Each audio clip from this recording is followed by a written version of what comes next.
مجھے دین اسلام سے پیار ہے، مجھے دین اسلام سے پیار ہے، مجھے دین اسلام سے پیار ہے، مجھے دین اسلام سے پیار ہے۔ نحمده ونصلي ونسلم على رسوله الكريم اما بعد فاعوذ بالله من الشيطان الرجيم بسم الله الرحمن الرحيم ان الله وملائكته يصلون على النبي يا ايها الذين آمنوا صلوا عليه وسلموا تسليما الصلاة والسلام عليك يا سيدي يا رسول الله وعلى آلك واصحابك يا سيدي يا حبيب الله۔ السلام علیکم ورحمۃ اللہ وبرکاتہ۔ ناظرین کرام، اللہ تعالیٰ کے فضل و کرم، اس کی توفیق اور عنایت سے آج ایک بار پھر ہم نگینہ ٹی وی کے توسل سے آپ کی خدمت میں حاضر ہیں، اور آج بخاری شریف کی حدیث نمبر 46 سے آغاز ہے اور باب نمبر 35 ہے۔ کل کی ایک حدیث مبارک کا ترجمہ ہم نے کیا تھا، اس کا کچھ خلاصہ میں آپ کی خدمت میں عرض کر دیتا ہوں، پھر اس کے بعد ہم آج کے اس مضمون کی طرف چلتے ہیں۔ حضرت سیدنا عمر بن خطاب فرماتے ہیں، یہود کا ایک بندہ کہنے لگا، امیر المومنین، آپ قرآن مجید کی یہ جو آیت پڑھتے ہیں نا، الیوم اکملت لکم دینکم واتممت علیکم نعمتی ورضیت لکم الاسلام دین، اگر یہ آیت ہمارے لیے اترتی تو ہم اس دن عید مناتے ہیں، اس میں ایک بڑا خوبصورت واقعہ بھی میں آپ کو سناؤں گا۔ تو حضور صلی اللہ تعالیٰ علیہ وسلم کے پیارے صحابی عمر بن خطاب رضی اللہ تعالیٰ عنہ نے اس کو دو جملے ارشاد فرمایا کہ جس دن یہ آیت مبارکہ اتری تھی وہ دن یوم عرفہ تھا اور یوم جمعہ تھا۔ محدثین نے اس کا معنی یہ لکھا کہ تم ایک عید کی بات کر رہے ہو، اس دن عمر بن خطاب کہہ رہے ہیں دو عیدیں تھیں، یوم عرفہ اور یوم جمعہ۔ اس سلسلہ میں ہم جو بات آپ کی خدمت میں عرض کرنا چاہ رہے ہیں کہ ہمارے ہاں ربیع الاول شریف کو عید میلاد النبی کہتے ہیں، عید میلاد النبی، نبی صلی اللہ تعالیٰ علیہ وسلم کی ولادت والی عید، یا آپ کا یوم ولادت عید کا دن ہے۔ تو یہاں ایک بڑا عرف میں بڑا عام سا سوال کرتے ہیں، کہتے ہیں کہ عیدیں تو اسلام میں دو ہی ہیں، یہ تیسری عید عید میلاد النبی کہاں سے نکال لی؟ حضور صلی اللہ تعالیٰ علیہ وسلم کی حدیث مبارک ہے، فرمایا اللہ تعالیٰ نے ہم سے پہلے اس دنیا میں یہود بھیجے، تو یہودیوں کو اللہ تعالیٰ نے جمعہ عطا فرمایا، انہوں نے جمعہ قبول نہیں کیا، انہوں نے اتوار کو پسند کیا۔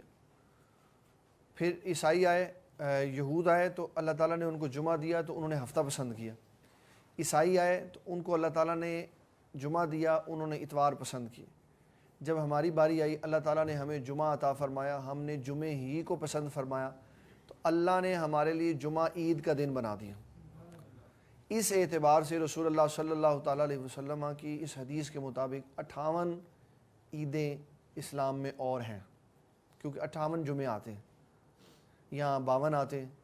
12 کے حساب سے اگر ہم بات کریں ایک مہینے میں 4 جمعے تو 48، اور 4 بار 5 جمعے آتے ہیں، 52 جمعے ہوتے ہیں۔ 2 عیدیں وہ ہو گئیں اور 52 عیدیں یہ ہو گئیں، تو یہ ہو گئی 54 عیدیں۔ کتنی عیدیں؟ 54۔ اب یہ کہا جا رہا ہے کہ تیسری عید کہاں سے آئی، تو 54 عیدیں تو اسلام نے اور جمعے کے دن کے حساب سے بتا دی۔ پھر حضور صلی اللہ تعالیٰ علیہ وسلم کی ولادت کے دن کو جمعہ کا دن، عید کا دن کہنا یہ کیسا ہے؟ اس میں ایک مضمون پورا صرف ایک چیپٹر اس پہ آئے گا کہ عید میلاد النبی صلی اللہ تعالیٰ علیہ وسلم کیا، اس میں ڈیٹیل بیان کروں گا۔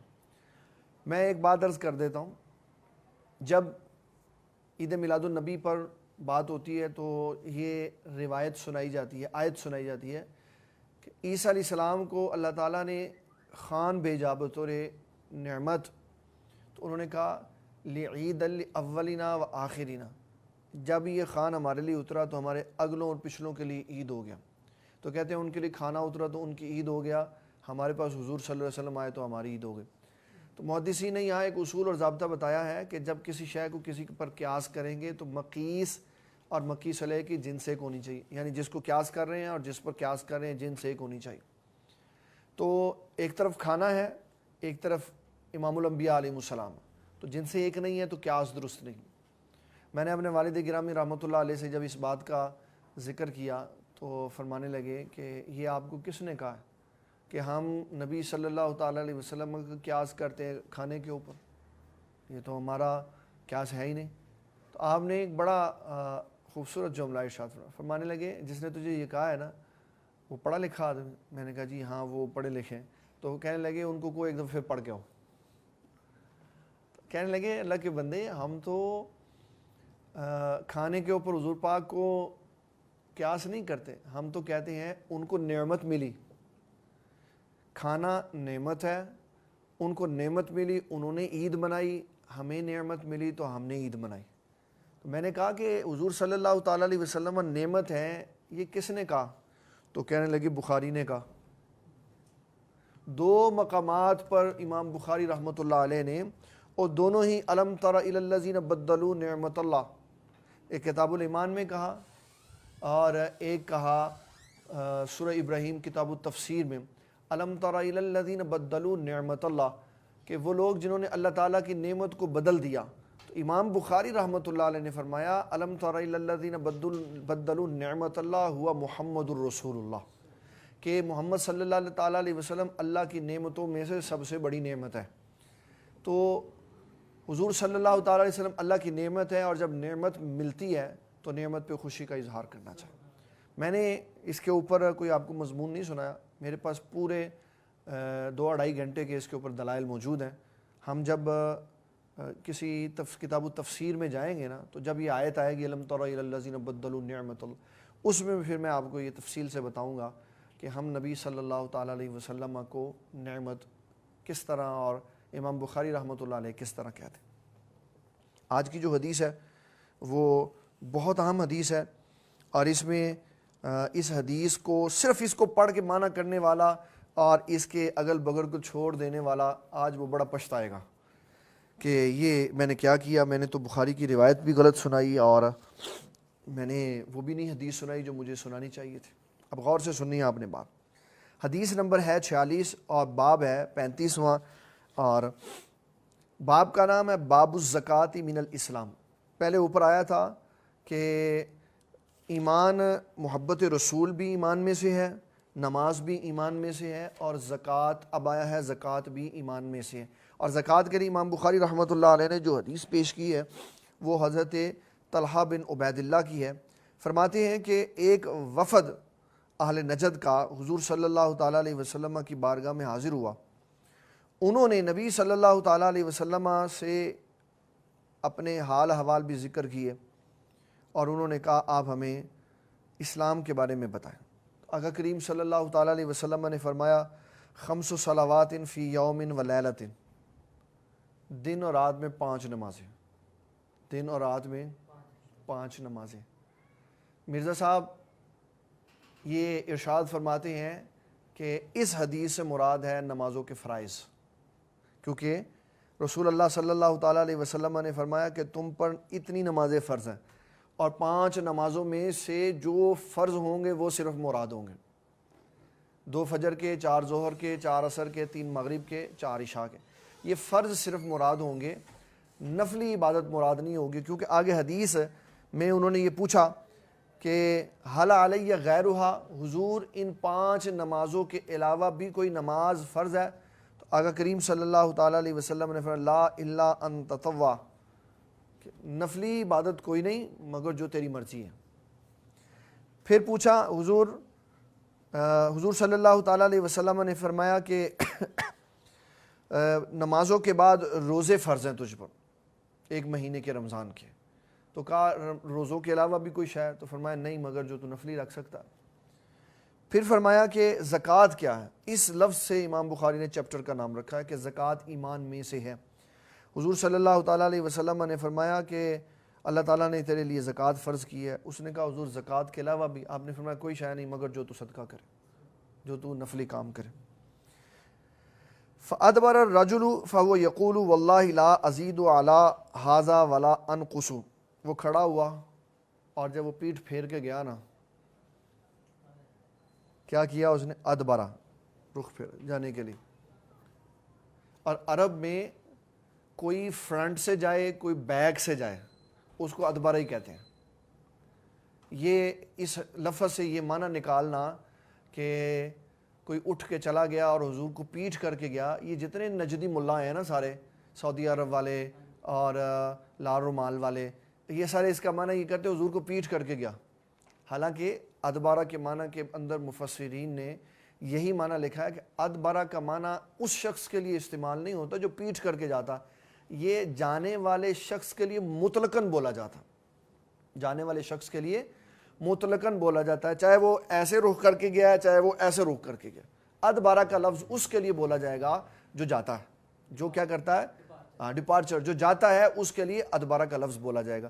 اس حدیث میں کہیں نہیں ہے کہ کوئی صحابی حضور صلی اللہ تعالیٰ علیہ وسلم کو پشت کر کے، یہ اپنے پلے سے معنی نکالا ہے. عرب میں ادبارہ کا لفظ ہمیشہ جانے والے کے لیے استعمال ہوتا ہے. وہ گیا ادبارہ، وہ چلا گیا. اب وہ جو جانے والا ہے وہ سیدھے رخ سے جائے یا اپنا رخ پھیر کے جائے، اس کے لیے ادبارہ کا لفظ ہی استعمال ہوگا. اسے اپنی مرضی سے معنی کر لینا کہ صحابہ حضور کو پشت کرتے تھے، تو پوری کتب حدیث میں کوئی ایک حدیث ایسی نہیں ہے جس میں یہ لکھا ہو کہ حضور صلی اللہ تعالیٰ علیہ وسلم کے صحابہ جب جاتے تھے تو حضور کو پشت کر کے جاتے تھے. یہ اپنے پلے سے نکالا ہوا معنی. تو جب وہ گیا نا، آقا کریم صلی اللہ تعالیٰ علیہ وسلم نے فرمایا افلح ان صدقہ، اگر یہ اپنی بات میں سچا رہا تو یہ کامیاب ہے.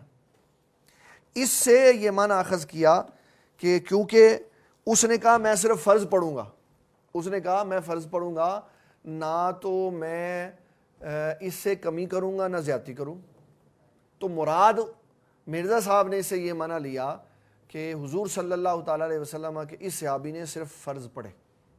حالانکہ تمام محدثین کا اس کے اوپر اتفاق ہے کہ اس سے فرائض سے مراد 5 فرض نمازیں ہیں. اس سے مراد 5 فرض نمازیں ہیں، نہ کہ 5 نمازوں کی فرض رکعت ہے. اس کے لیے دلیل کے طور پر یہ حدیث مبارک میرے پاس موجود ہے کہ یہ امام بخاری رحمۃ اللہ علیہ نے حدیث لکھی ہے 6956 نمبر پر، 6956 نمبر پر. سیم یہی حدیث ہے. زکوٰۃ میں، نماز میں اور جب معاملات میں اس نے پوچھا نبی صلی اللہ تعالیٰ علیہ وسلم سے کہ اللہ تعالیٰ نے کیا فرض کیا ہے، تو آپ نے فرمایا کہ اللہ تعالیٰ نے فرائض تم پر فرض کیے ہیں. فَأَخْبَرَهُ رسول اللہ صلی اللہ تعالیٰ علیہ وسلم بشرائع الاسلام.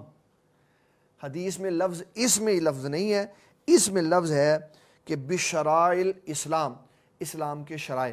اور اسلام کے شرائع میں فرض، واجبات، سنت، نوافل، مکروہ تنزیہی، مکروہ تحریمی سب موجود ہوتے. کیوں؟ اس کے بغیر شرائع اسلام پورے ہی نہیں ہوتے. شرائع اسلام میں فرائض، واجبات، سنتیں، نوافل، مکروہات اور مکروہ تنزیہی، مکروہ تحریمی ساری کیٹیگری کی عبادات شامل ہوتی. تو مرزا صاحب کا اس حدیث سے یہ استدلال کرنا بالکل غلط ہے. یہ من فسر القرآن برائیہ کا بھی مصداق ہے، اور من کذب متعمدن فلیتبوأ مقعدہ کا بھی مصداق ہے کہ یہ رسول اللہ صلی اللہ تعالیٰ علیہ وسلم کی حدیث کا بھی معنی اپنی مرضی سے کرتا ہے اور قرآن مجید کی تفسیر بھی اپنی مرضی سے کرتا. یہاں حدیث مبارک میں فرض نمازیں مراد ہیں، نہ کہ 5 نمازوں کے فرض مراد، فرض نمازیں مراد. تو آقا کریم صلی اللہ تعالیٰ علیہ وسلم نے ان کو فرمایا کہ اگر تو فرائض پورے کرے گا تو اللہ تعالیٰ جل مجیدہ الکریم تجھے کامیابی کا مژدہ عطا فرمائے. اگلا باب ہے باب الاتباع الجنائز من الایمان. جنازے کی اتباع کرنا یہ ایمان میں سے ہے. جنازے کی اتباع کرنا یہ ایمان میں سے.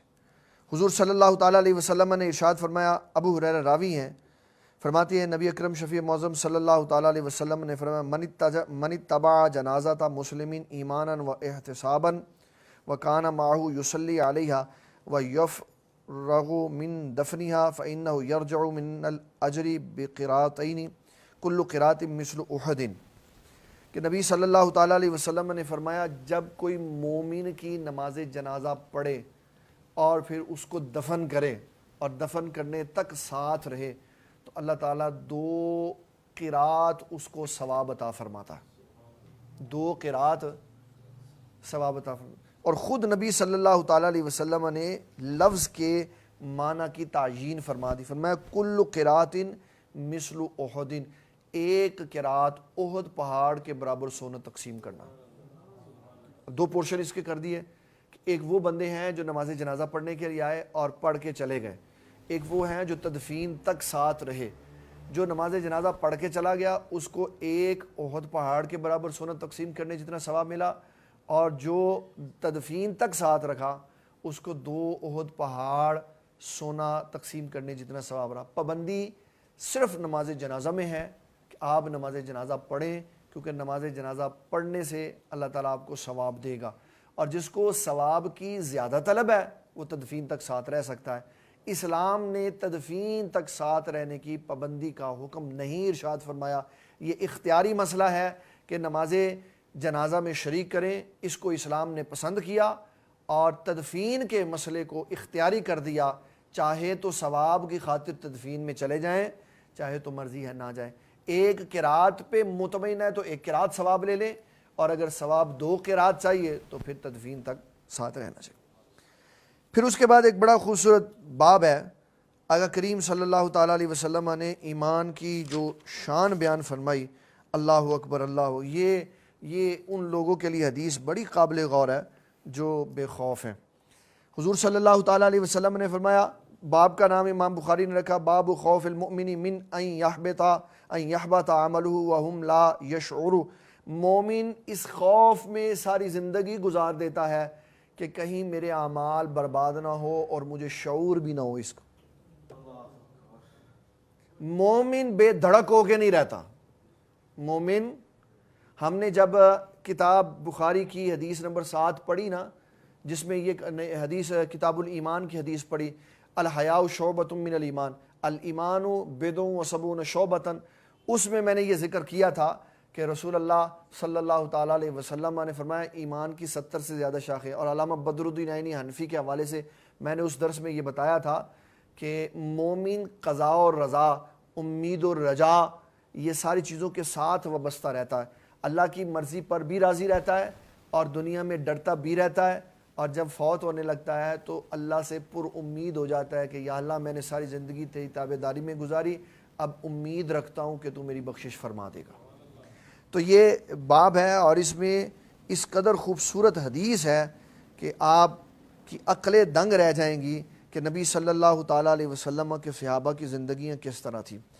حضور صلی اللہ تعالیٰ علیہ وسلم کے صحابہ، ابن ابی ملیکہ کہتے ہیں نبی صلی اللہ علیہ وسلم کے 30 صحابہ کو میں نے اس کیفیت میں پایا، کلہم یخاف النفاق علی نفسہ، کہ وہ آخری دم تک فکر مند رہے کہ کہیں ایمان نہ ضائع ہو جائے.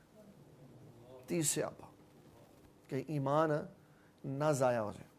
اور پھر نبی صلی اللہ تعالیٰ علیہ وسلم فرماتے کہ کوئی بھی صحابی یہ نہیں کہتا تھا کہ میرا ایمان جبرائیل اور میکائیل کے ایمان کی طرح، کیونکہ جبرائیل علیہ السلام کا ایمان زوال پذیر نہیں، میکائیل علیہ السلام کا ایمان زوال پذیر نہیں. آپ کا اور میرا ایمان زوال پذیر ہے.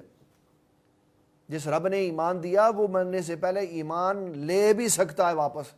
اس لیے مسلمانوں کو یہ کہا گیا کہ اے مسلمانوں کی جماعت، بے خوفی میں زندگی نہیں گزارنی، اللہ سے ہمیشہ ڈرتے رہنا ہے، اور یہی کہنا ہے یا اللہ جب ہم دنیا سے جائیں تو ایمان کی سلامتی کے ساتھ جائیں.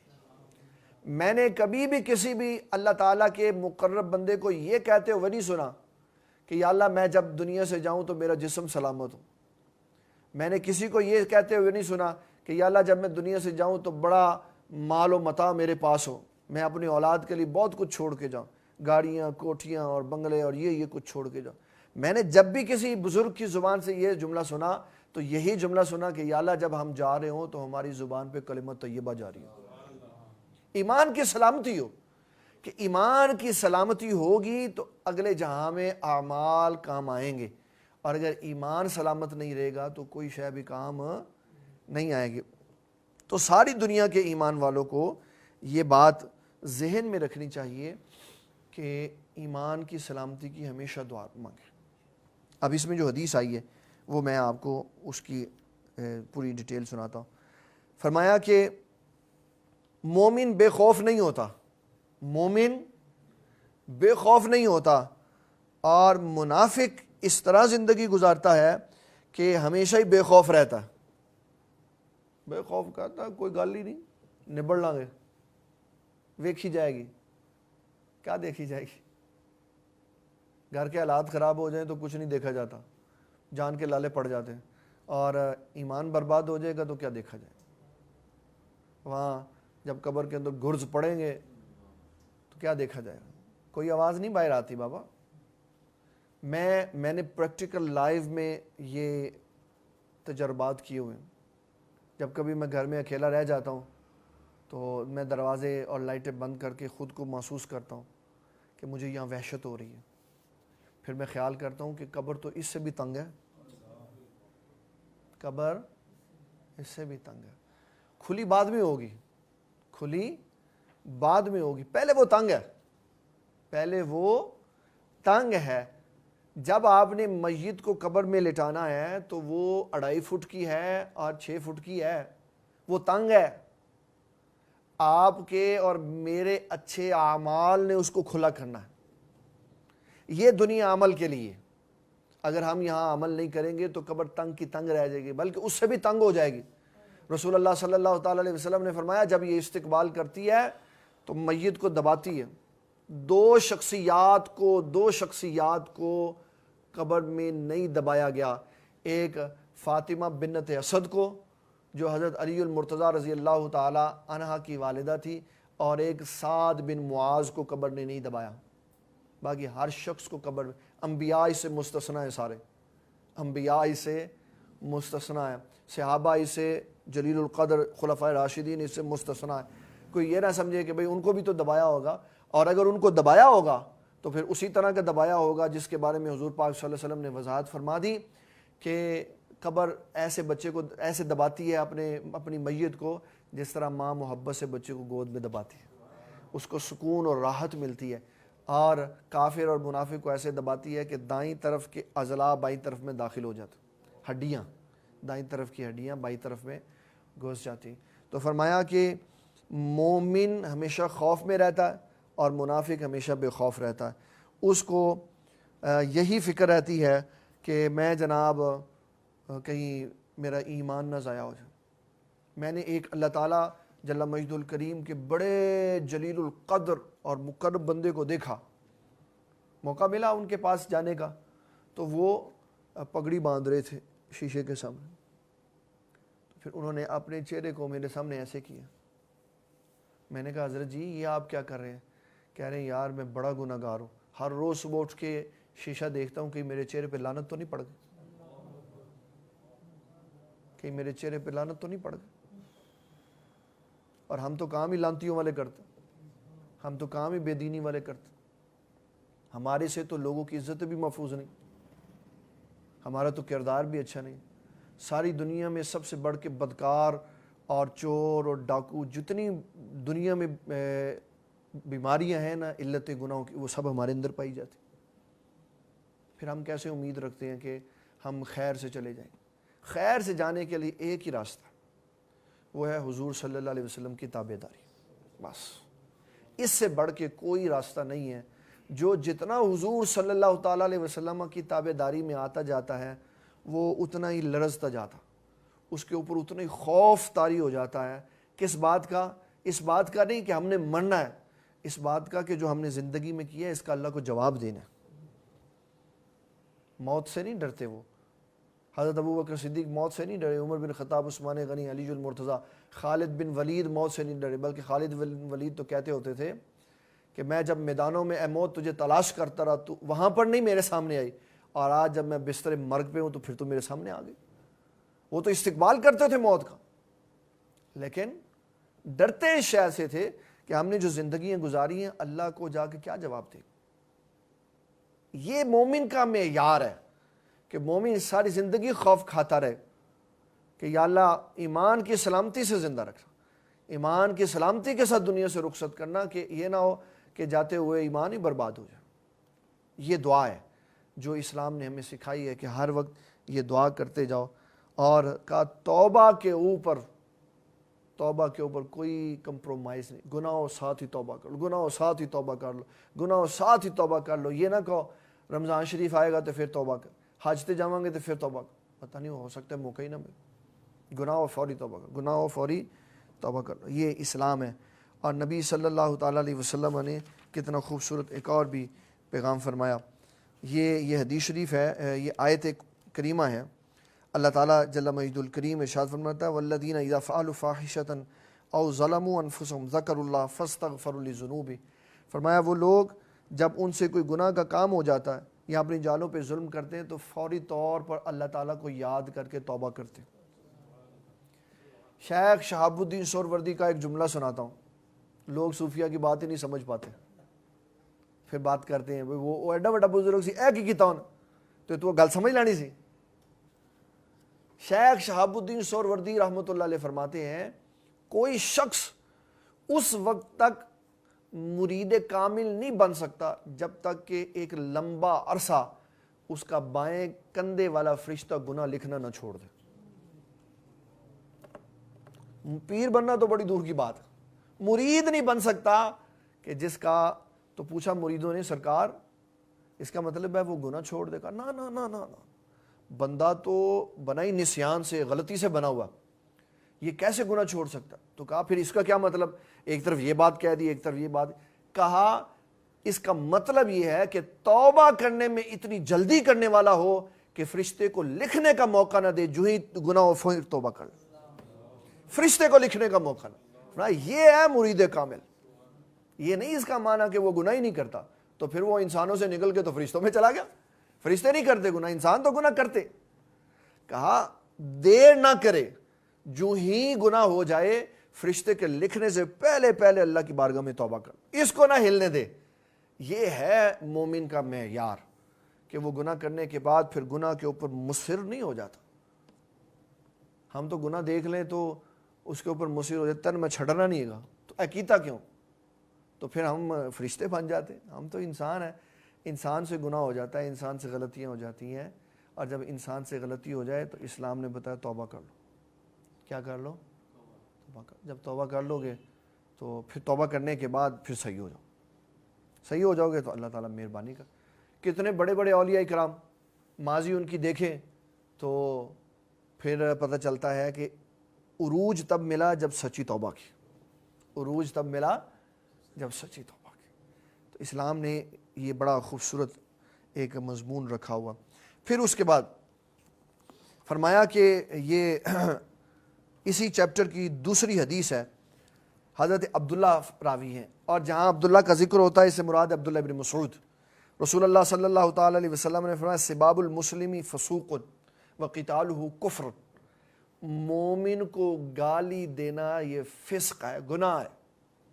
مومن کو گالی دینا گناہ ہے. مومن کو گالی، سب سے بڑی گالی کیا ہے؟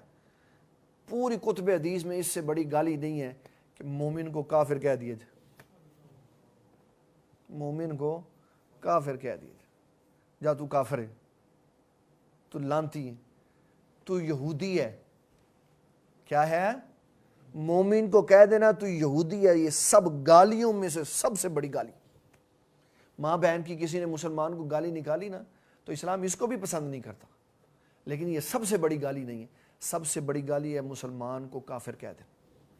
مسلمان کو اسی بنیاد پر رسول اللہ صلی اللہ تعالیٰ علیہ وسلم نے فرمایا جب کوئی کسی مسلمان کو کافر کہے گا تو اسی وقت دونوں میں سے کوئی ایک ضرور کافر ہوگا.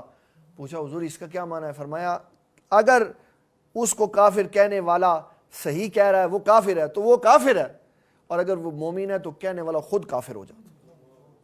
اور یہ میں بابانگ دوہل کہہ رہا ہوں، علی اعلان کہہ رہا ہوں، مرزیوں کو ہم اس لیے نہیں کافر کہتے، مرزیوں کو ہم اس لیے نہیں کافر کہتے کہ وہ ہمیں کافر کہتے ہیں، ہم ان کو کافر اس لیے کہتے ہیں کہ وہ حضور کی ختم نبوت کے دشمن ہیں. کسی کے ذہن میں یہ خیال غلط ہے نا تو وہ باہر نکال دے. ہم مرزائیوں کو اس لیے کافر نہیں کہتے کہ وہ ہمیں کافر کہتے ہیں. ہمیں کوئی 100 مرتبہ کافر کہے ہم اس کو کافر نہیں کہیں گے. ہم کافر تب کہیں گے جب ختم نبوت پہ حملہ ہوگا, جب حضور کی عزت پہ حملہ ہوگا, پھر ہم کہیں گے جناب یہ قول بھی کفر ہے اور قائل بھی کافر ہے, قول بھی کفر ہے اور قائل بھی کافر. اور ختم نبوت پہ تو جو بات امام اعظم ابو حنیفہ نے کہہ دی اس سے تو بڑی بات کسی مائی کے لال نے کہی نہیں. فرمایا جو دلیل بھی پوچھے وہ بھی کافر ہے. اور ہمارے استاد گرامی, میں ان کی آج بات پھر ایک دفعہ رپیٹ کر دیتا ہوں, اس سلسلہ میں سیاستہ میں نے ان کی یہ بات نہیں سنائی, ویسے میں نے جمعوں میں سنا, یہ آج سیاستہ کے درس میں بھی سنا دیتا. مولانا مفتی عبدالعلیم سیالوی سے فرمانے لگے ہم مولانا احمد سعید کاظمی کے پاس بیٹھے ہوئے تھے, تو کہا کہ فلانے آدمی نے, فلانے کسی بندے نے جو ہندوستان کا رہنے والا, اس نے اپنی کتاب میں یہ جو لکھا ہے کہ اگر نبی صلی اللہ تعالیٰ علیہ وسلم کے بعد بھی کوئی نیا نبی آ جائے تو حضور کی خاتمیت میں فرق نہیں پڑتا. تو کہا حضرت جی اس نے تو کہا ہی نہیں کہ آئے, اس نے تو اگر کہا ہے. تو فرمایا یہی تو اس کا کفر ہے کہ اس نے حضور کی بات میں شک پیدا کر دی. اس کو یہ اختیار کس نے دیا کہ تو نبی اللہ کی بات میں شک پیدا کر؟ جس نے نبی کی بات میں شک پیدا کر دیا, جو نبی کے بارے میں بدگمان ہو گیا, وہ کافر ہو گیا. یہ رسول اللہ نے خود فرمایا. جب آپ کی زوجہ محترمہ اعتکاف کے دوران آپ کو ملنے کے لیے آئی نا, تو اسید بن حدیر اور عباد بن بشر یہ وہاں سے گزر رہے تھے, تو آپ نے فرمایا ادھر آؤ ادھر آؤ ادھر آؤ. جی حضور. فرمایا یہ میری بیوی ہے. کہا حضور ہم نے تو کچھ نہیں کہا. فرمایا اگر شیطان تمہیں بدگمان کر دیتا تو تم دونوں کافر ہو جاتے. نبی اللہ کے بارے میں بدگمانی کفر ہے. نبی اللہ صلی اللہ علیہ وسلم کے بارے میں بدگمانی کفر ہے. کہ کوئی یہ کہہ دے حضور کے بارے میں کہہ دے, کیسے کہہ دے؟ وہاں تو لوگوں نے ڈنڈیاں ماری ہیں. میں کتابیں مختلف ترجموں والی پڑھتا رہتا ہوں. ہمارے پاس سیرت انسائکلوپیڈیا ہے, وہ دارالسلام والوں نے لکھا ہے, وہ ویسے ہی اللہ حافظ ہے ان کا. وہ کہتے ہیں حضور نے یہ پیشن گوئی کی. انبیاء پیشن گوئی نہیں کرتے, انبیاء خبر غیب سناتے. انبیاء عالم الغیب نہیں ہوتے, یہ یاد رکھنا ہے. انبیاء عالم الغیب نہیں ہوتے, انبیاء مطلع علی الغیب ہوتے.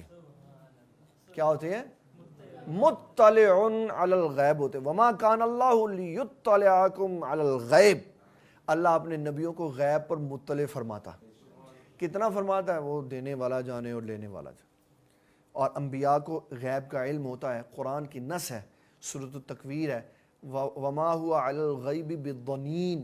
فرمایا میرے محبوب کی شان یہ ہے کہ یہ غیب کی خبریں بتانے میں بخل نہیں کرتے. تو بخل وہ کرتا ہے جس کے پاس ہو تو نہ دے. تو حضور غیب بتانے میں سخی ہیں کہ غیب بھی بے بہا ہے اور لوٹاتے بھی بے بہا ہیں. غیب ان کو خدا نے دیا ہے, غیب ان کو خدا نے دیا ہے. یہ ہمارے بابا نگینہ صاحب رحمۃ اللہ علیہ فرماتے ہیں غیب ان کو خدا نے دیا ہے, بخل کرتے نہیں ہیں محمد. معترض یہ خدا کی عطا ہے, ذاتی یہ غیب دانی نہیں ہے. یہ عقیدہ ہے. یہ کیا ہے؟ عقیدہ اسلام اور عقیدہ اہل سنت ہے. اہل سنت پاک.com نام رکھ لینے سے اہل سنت نہیں بندہ ہوتا. بندہ اہل سنت ہوتا ہے جب صحیح معنوں میں بخاری پڑھتا ہے, صحیح معنوں میں بخاری پڑھتا ہے. ہمارے ایک اسلام کے بہت بڑے عالم دین گزرے, وصال ہو گیا وہ ان کا, اللہ ان کو کروٹ جنت عطا فرمائے. وہ پڑھا کرتے تھے, شعر بنا کے, بنا عشق مصطفیٰ جو پڑھتے ہیں بخاری, آتا ہے بخار ان کو آتی نہیں بخاری. کہ بنا عشق مصطفیٰ جو بخاری پڑھتا ہے اس کو بخار آتا ہے, بخاری نہیں آتی. بخاری کے لیے حضور صلی اللہ علیہ وسلم کی محبت کا ٹھاٹھے مارتا ہوا سمندر چاہیے ہوتا. اس لیے یہ یاد رکھیں, مومن کو گالی دینا یہ فسق ہے. مومن کو گالی دینا یہ فسق ہے. اس کو وہ محبت سے رکھنا چاہیے, اس کو پیار سے رکھنا چاہیے, اور تھلے وچ کے رہنا چاہیے. پاویں اپنا ہوئے پاویں بیگانہ ہوئے, مومن ہونا چاہیے. کیا ہونا چاہیے؟ ایک میں نے سنا ایک بزرگوں سے بات, اگرچہ یہ ہمارے مضمون سے ریلیونٹ نہیں ہے لیکن تھوڑی سی ہے. یہ اس بات سے بات میں نے نکالی ہے, مومن ہونا چاہیے, اس سے پیار ہونا چاہیے. جماعتوں کی بنیاد پہ پیار نہیں ہونا چاہیے. ایک بندے کو نبی صلی اللہ تعالیٰ علیہ وسلم کی زیارت ہوئی تو کہا تو فلانے بندے سے سلام دعا کیوں نہیں لیتا؟ کہنے لگا وہ میرے پیر کے خلاف بولتا ہے. فرمایا میری تو تعریف کرتا نا. تیرے پیر کے خلاف بولتا، تیرا پیر کون ہے؟ نبی اللہ کی تو تعریف کرتا. بنیاد نبی صلی اللہ تعالیٰ علیہ وسلم کی ذات ہونی چاہیے. پیر کے بنانے کا مقصد یہ ہوتا ہے کہ تربیت ہو، نہ کہ ذہن ہی توڑ دے، ایک بڑے سے تالاب سے نکال کے چھوٹے سے حوض میں بند کر دے. یہ پیر نہیں ہوتا. امام مالک رحمۃ اللہ علیہ کی شاید یہ بات ہے، نہیں امام محمد رحمۃ اللہ علیہ، انہوں نے موطا لکھی تو کہا حضور آپ کی اس کتاب کو ہم نافذ کر دیں؟ آپ نے فرمایا نہیں، لوگوں کا علم محدود ہو جائے گا، لوگوں کو وسیع علم پڑھنے دو، میری کتاب کے اندر بند نہ کر دو. اس لیے مومن کو گالی نہیں نکالنی چاہیے. مومن کو گالی نہیں نکالنی، کیونکہ مومن اللہ تبارک و تعالیٰ کے دین کا ماننے والا ہے. اگر بیوی مومن ہو تو بیوی کو بھی گالی نہیں نکالنی چاہیے. یہ حکم باہر والوں کے لیے نہیں ہے، گھر والوں کے لیے بھی. اگر میں مومن ہوں تو مجھے اپنی بیوی کو گالی نہیں نکالنی. اگر میں نے کبھی گالی نکالی تو مجھے معافی مانگنی چاہیے. باہر سے جس کے پاس ڈنڈا ہے انہوں نے فٹافٹ کہتے ہیں پائن معاف کر دیں، تو بڑھی نے کہتے ہیں بڑھی کو معافی مانگ دیا ساری انانیت نو پتہ نہیں کیوں. غلطی کی تو معافی مانگ لیں، غلطی کی تو معافی مانگ، کوئی حرج ہے اس میں؟ بیوی سے معافی مانگنے میں کوئی حرج ہے؟ ہوں آواز تھوڑی ڈھلی آئی ہے. ایک کوئی آواز دو ہی آواز ہے، ایک آواز آئی ایک دا سر ہلیا.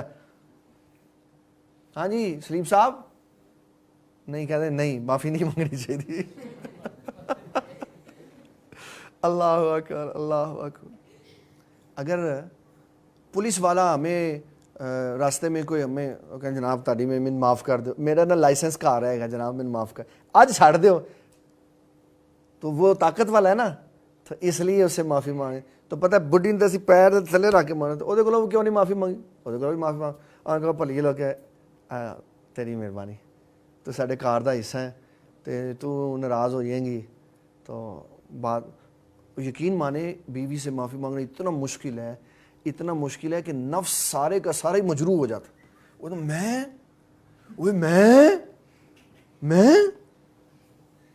یہ میں جو ہے یہ نہیں معافی مانگنے دیتی. پھر کیا ہوتا ہے؟ گھر کا ماحول خراب ہو جاتا. گھر کا اس کا حل کیا ہے؟ نہیں نا معافی مانگنی، کھانا لے جاؤ اس کو، تو برکی توڑ کے ان کا یار برکی کھا لا، بات ٹھیک ہو جائے گی. تو گھروں کے اندر بھی محبت رکھنی چاہیے. اگر مومن کو گالی نکالنی جائز نہیں ہے تو بیوی کو بھی گالی نکالنی جائز نہیں. وہ بھی مومن ہے، وہ بھی کہ دے درل ریپٹے، پنجابی دیکھیں ریپٹے.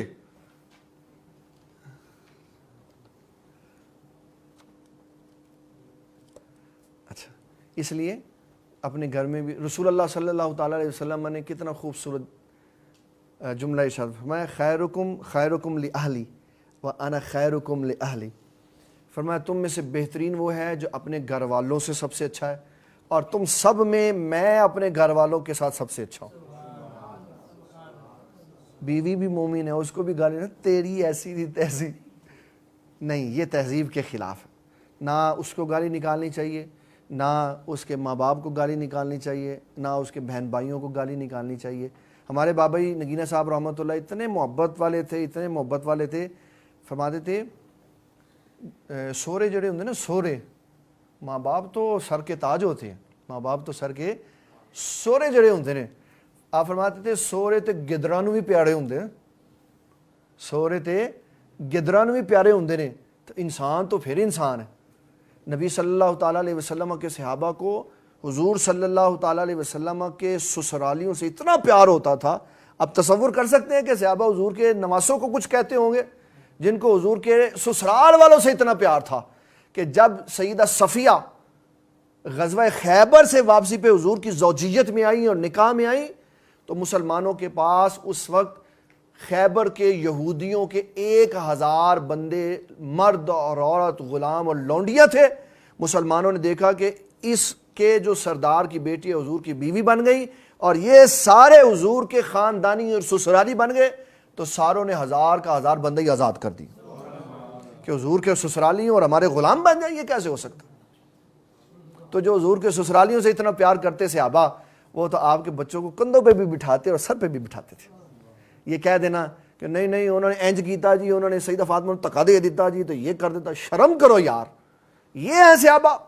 صحابہ وہ ہیں جو کتابوں میں بیان ہے کہ آپ کے سسرالیوں سے پیار کرتے تھے۔ جو مستشرقین ہیں نا، جہاں تعدد ازواج کا ذکر آتا ہے، وہاں ضیاء النبی والوں نے یہ لکھا ہے، پیر کرم شاہ صاحب الازہری رحمۃ اللہ علیہ نے لکھا کہ حضور صلی اللہ تعالیٰ علیہ وسلم کی تعدد ازواج کی ایک وجہ یہ بھی تھی تاکہ مختلف لوگوں کو حضور عزت عطا فرمائیں، خاندان میں ملا کے ان کو عزت دے دیں، اور ایک اسلام آ گیا، دوسرا عزت آ گئی، امن بھی مل گیا اور وقار بھی مل گیا۔ اس لیے مسلمان کو گالی نکالنا یہ جائز نہیں۔ پھر فرمایا مسلمان کو گالی نکالنا یہ فسق ہے، اور اس کو قتل کر دینا یہ کفر ہے۔ مسلمان کو مسلمان سمجھ کر قتل کر، ویسے دشمنی مسلمانوں کی ہو جائے نا تو پھر کفر نہیں ہے۔ یہ بھی مسلمان ہے، یہ بھی مسلمان، لڑائی کی، دونوں نے آپس میں ایک دوسرے کے ساتھ گتم گتھا ہوا ہے، تو دونوں نے کوشش کی، ایک غالب آ گیا، جہنم میں دونوں جائیں گے، لیکن یہ جہنمی دائمی جہنمی نہیں ہے۔ جو ہم نے پیچھے حدیث پڑھی نا، یہ دائمی جہنمی نہیں ہے، بالآخر یہ جنت میں چلا جائے گا۔ لیکن مسلمان کو اس لیے قتل کر دینا کہ یہ مسلمان ہے، یہ دائمی جہنمی ہونے کی علامت ہے، یہ کفر ہے۔ پھر آقا کریم صلی اللہ تعالیٰ علیہ وسلم نے بڑا خوبصورت ایک مسئلہ سمجھا۔ یہ اس چیپٹر کی تیسری حدیث ہے کہ ایمان والا اسی خوف میں رہتا ہے کہ میرے اعمال ضائع نہ ہوں، اور اگر اس کے اعمال ضائع ہو گئے، اس کو پتہ نہ لگا تو ساری زندگی کی محنت برباد ہو جائے۔ یا ایھا الذین آمنوا لا ترفعوا اصواتکم فوق صوت النبی ولا تجہر بعضکم لبعض ان تحبط اعمالکم وانتم لا تشعرون، سورۃ حجرات۔ اور یہ کس کو کہا؟ سیدنا ابو بکر صدیق اور عمر بن خطاب کو کہا کہ میرے محبوب سے اپنی آواز بلند نہ کرنا، یہ نہ ہو کہ تمہارے اعمال ضائع ہو جائیں تمہیں پتہ بھی نہ چلے۔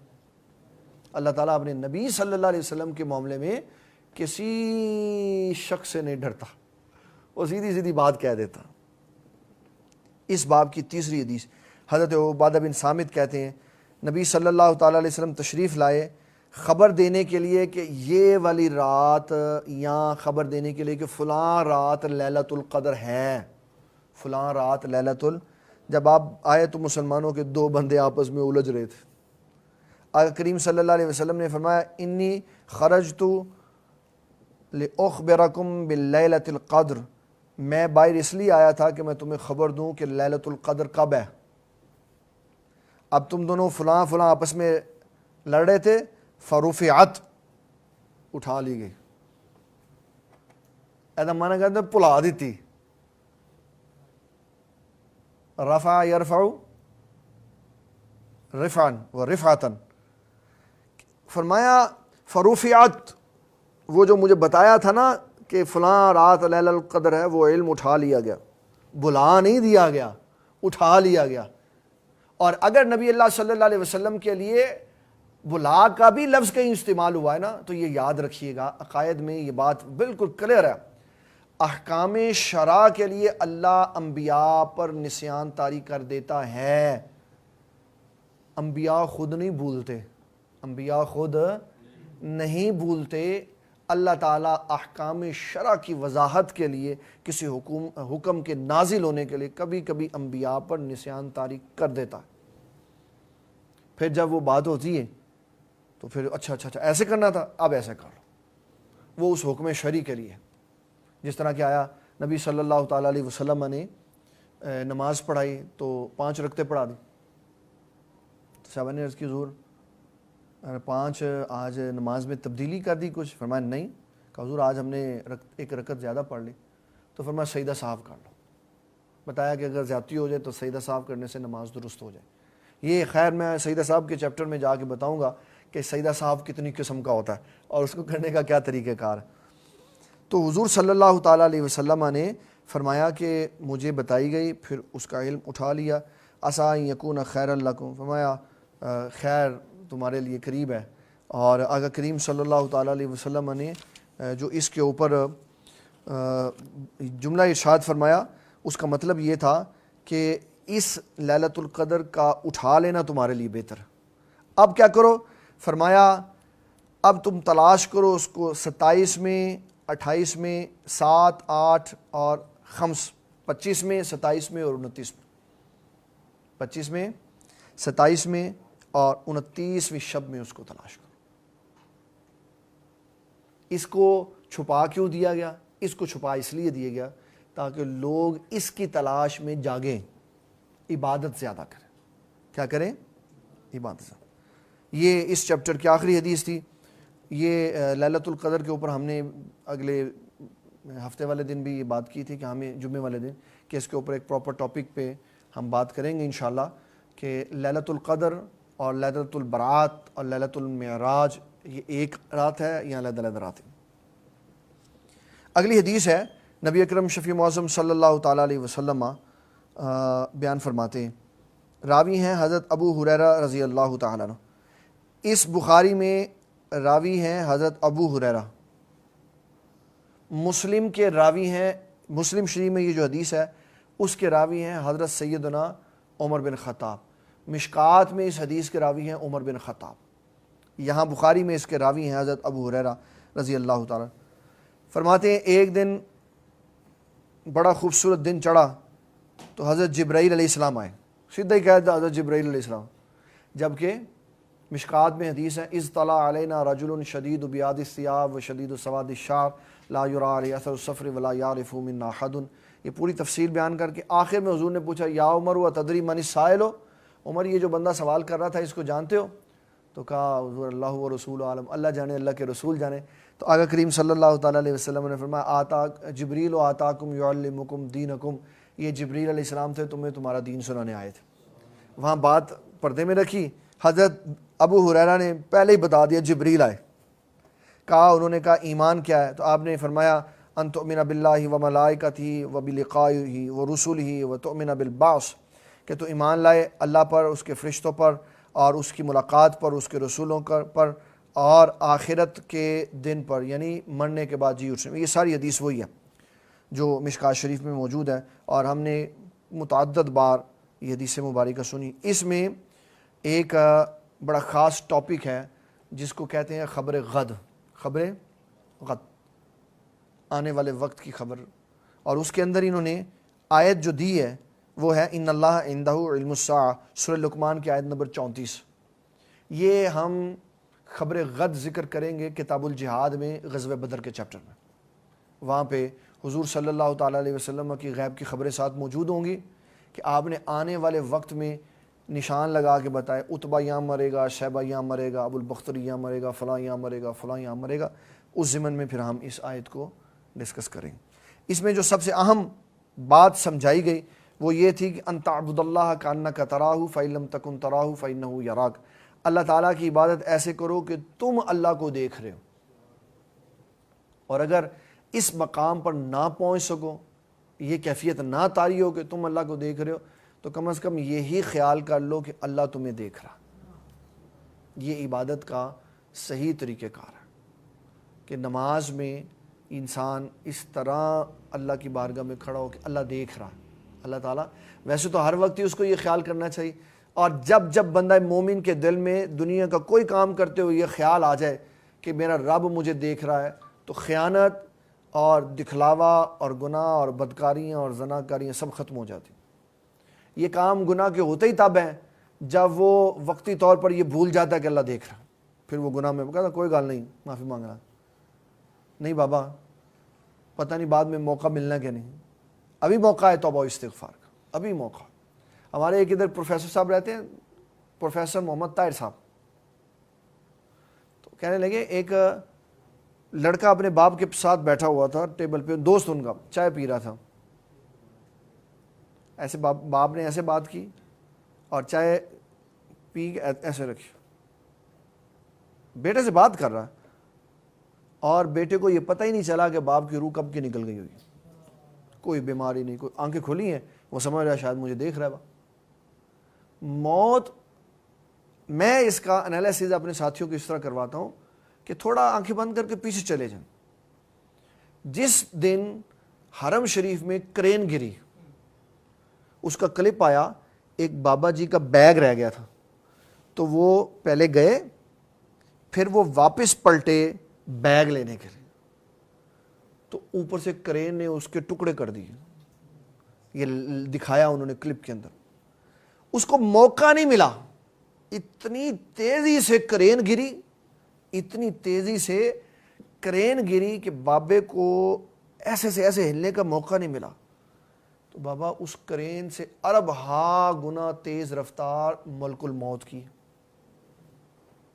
وہ کتنی تیزی سے آتا ہے، آنے واحد میں اس نے لاکھوں بندوں کی دنیا سے روح نکالنی ہوتی ہے، تو وہ کسی کو موقع دے گا؟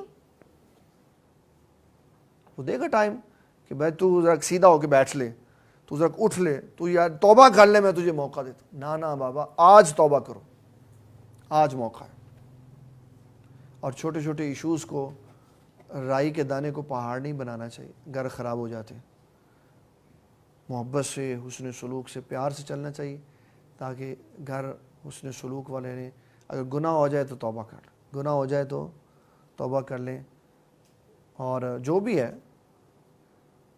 انبیاء کے علاوہ سارے ہی انسان ہیں، کسی سے بھی گناہ ہو سکتا. یہ علیحدہ بات ہے، بعض شخصیات اتنی جلیل القدر ہوتی ہیں کہ اللہ اپنے فضل سے ان کو گناہوں سے محفوظ رکھتا ہے، لیکن گناہ سے پاک نہیں ہوتے، گناہوں سے پاک نہیں ہوتے. تو یہ ذہن میں رکھیے گا. اللہ اکبر. 51 نمبر حدیث ہم نے کتاب الایمان کے خطبہ میں پڑھی تھی، ایمان کم اور زیادہ ہوتا. تو اس کے اندر میں نے وضاحت کی تھی کہ ایمان کی قوت میں کمی اور زیادتی آتی. یہ 51 نمبر حدیث بالکل وہی ہے. میں اس کے ایک آخری جملے کی وضاحت کر دیتا ہوں. آقا کریم صلی اللہ تعالیٰ علیہ وسلم اس کی وضاحت میں یہ جملہ ارشاد فرماتے تھے جو ہمارے پیارے بھائیوں کے لیے بڑا ضروری ہے، تاکہ ان کو یہ پتہ چل جائے کہ حضور صلی اللہ تعالیٰ علیہ وسلم نے اس بارے میں کون سا خوبصورت جملہ ارشاد فرمایا. 51 نمبر حدیث ہے. آقا کریم صلی اللہ تعالیٰ علیہ وسلم ارشاد فرماتے ہیں کہ اللہ اکبر، راوی ہیں ان کے حضرت ابو سفیان.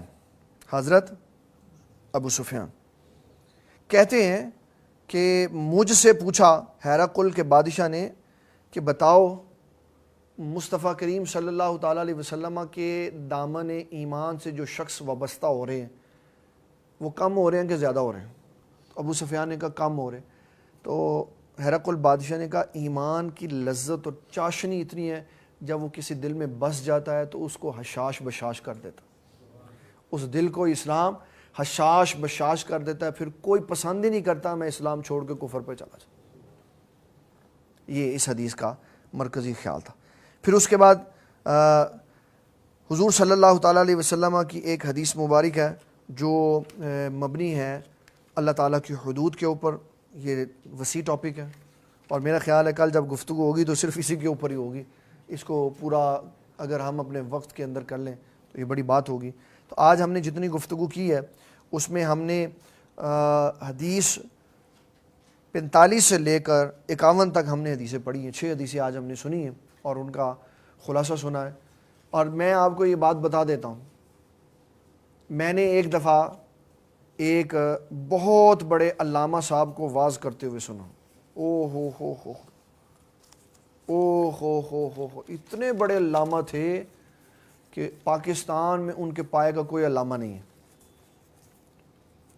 انہوں نے داتا صاحب کے حال میں باہر صحن میں ختم نبوت کے بارے میں میٹنگ ہوئی، انہوں نے بڑی زبردست تقریر کی اور انہوں نے کہا مسلم شریف کی روایت سنا کر جو حدیث میں تھا میں نے سنا دیا.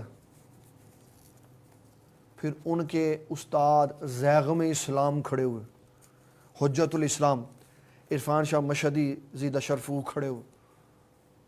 انہوں نے اس حدیث کے ان کے سنانے کے بعد اس کے ایک ٹکڑے کے اوپر 2 گھنٹے اور تقریر کرتے.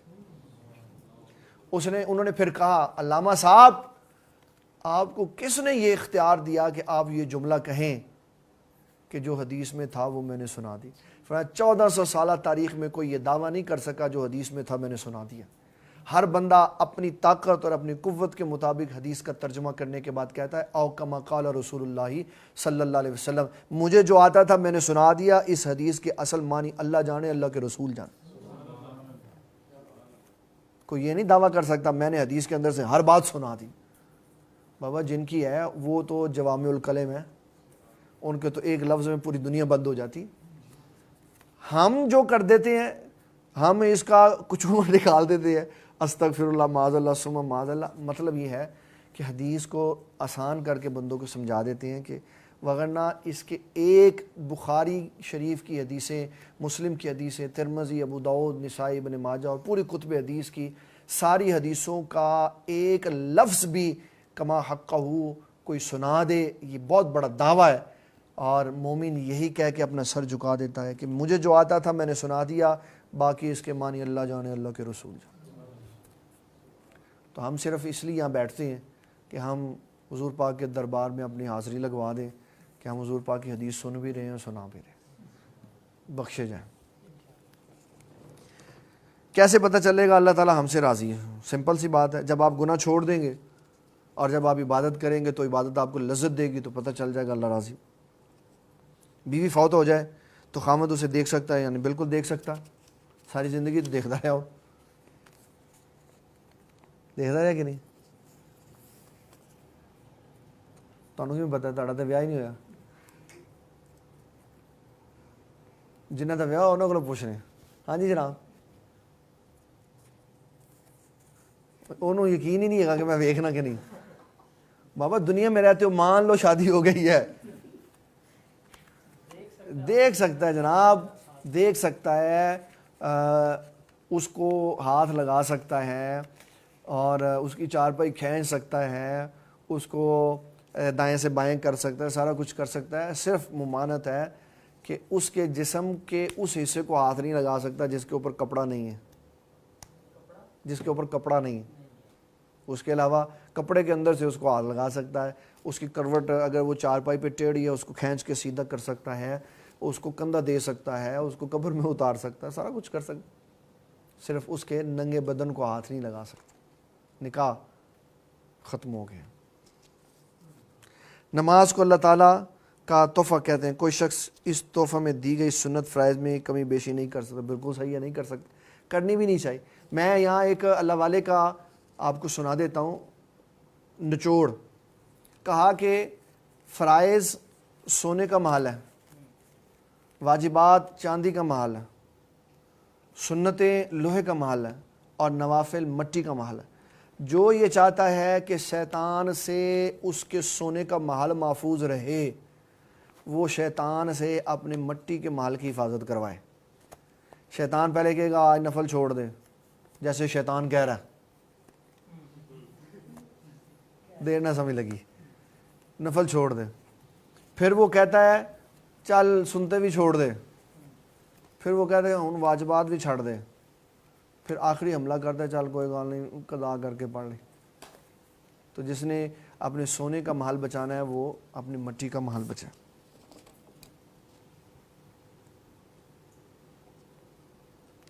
گیارہ روزے بھی سنت موقدہ ہیں۔ نبی حضور صلی اللہ علیہ وسلم ہر مہینے 11 روزے رکھتے تھے۔ ایام 20 کے 3، پیر جمعرات پیر جمعرات پیر جمعرات پیر، یہ 8 بن جاتے ہیں اور 3 11 ہو جاتے ہیں، رکھنے چاہیے۔ اور میں تو شروع سے یہ کہتا آیا ہوں، ہر مہینے 11 روزے رکھو۔ رمضان میں نماز عصر کے بعد مسجدوں میں مردے نہیں پڑے ہوں گے، ایسے لیٹے ہوتے ہیں، سارے منہ کھلے ہوتے ہیں اور کوئی آگے فیڈر میں پانی کو پلاتے ہیں۔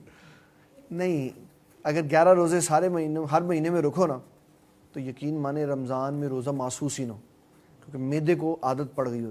ہم سارا سال ڈٹ کے کھاتے ہیں، صبح میں ناشتہ کرتے ہیں، 10 بجے چائے پیتے ہیں، بسکٹ کھاتے ہیں، دوپہر کو کھانا دبا کے کھاتے ہیں، پھر سے پہر میں پھر چائے پیتے ہیں یا فروٹ لیتے ہیں، پھر شام کو کھانا کھاتے ہیں، پھر رات سوتے وقت دودھ کھجورے بھی چڑھا لیتے ہیں۔ تو جب ہم نے 12 14 15 16 گھنٹے ہمیں بھوکا رہنا پڑے گا، پھر عصر کے بعد ہماری ضائع ہوا نکل جاتی، یہ ٹھیک نہیں۔ اگر معاف کر دینے سے تمہاری عزت گھٹ جائے تو قیامت کے دن مجھ سے لے لینا۔ کیا کل بھی میں نے اپنے پیارے بھائی سے یہ کہا تھا کہ مجھے میری نظر سے یہ حدیث نہیں گزری، اب ہم دورہ کر رہے ہیں تو انشاءاللہ اگر کہیں پہ آئے گی تو میں بتانے کا پابند ہوں. مجھے شخص بھی یاد ہیں, یہ ہمارے بہت پیارے بھائی ہیں, اور میں کبھی کبھی نہیں, جب نہیں تھا کام تو پابندی نہیں تھی تو کبھی کبھی چھٹی کے ساتھ میں ان کی مسجد میں اکثر جاتا تھا. تو میں آپ کو پہچانتا ہوں پیارے بھیا, جب مجھے یہ حدیث ملے گی تو میں انشاءاللہ آپ کو ضرور بتاؤں. کیا صحیح العقیدہ مومن کا جسم بھی مرنے کے بعد مٹی میں مل کر ختم ہو جاتا؟ یہ بات ذہن میں رکھیے.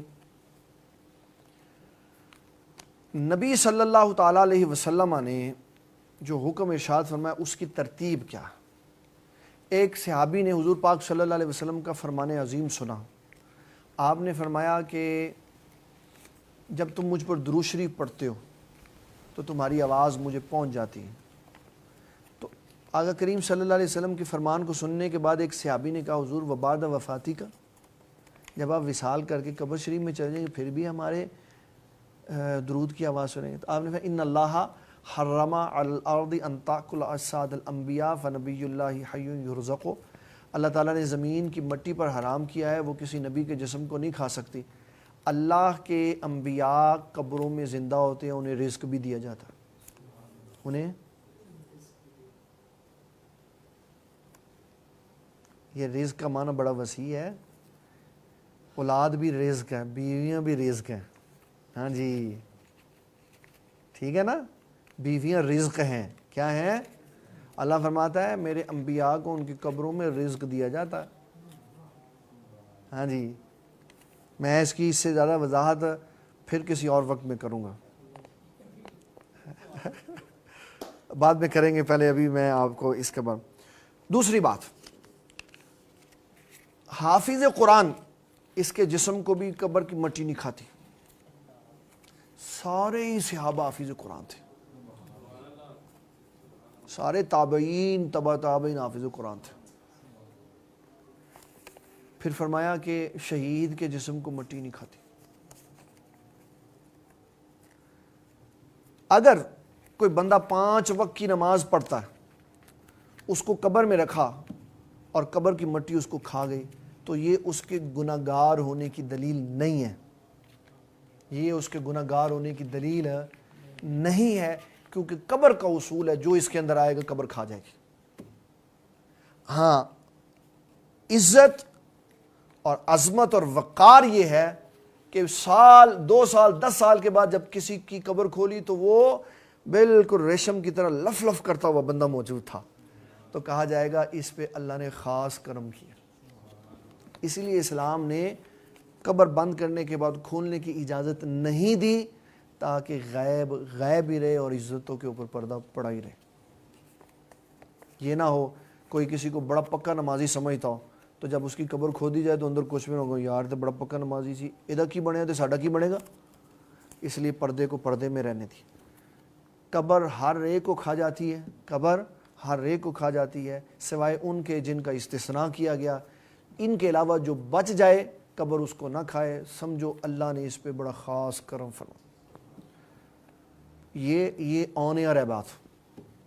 جب آل سعود نے مسجد نبوی کی اور مسجد حرام کی توسیع کی, تو مسجد حرام کی توسیع کرتے ہوئے حضور صلی اللہ تعالیٰ علیہ وسلم کے والد گرامی کی قبر شریف کھل گئی.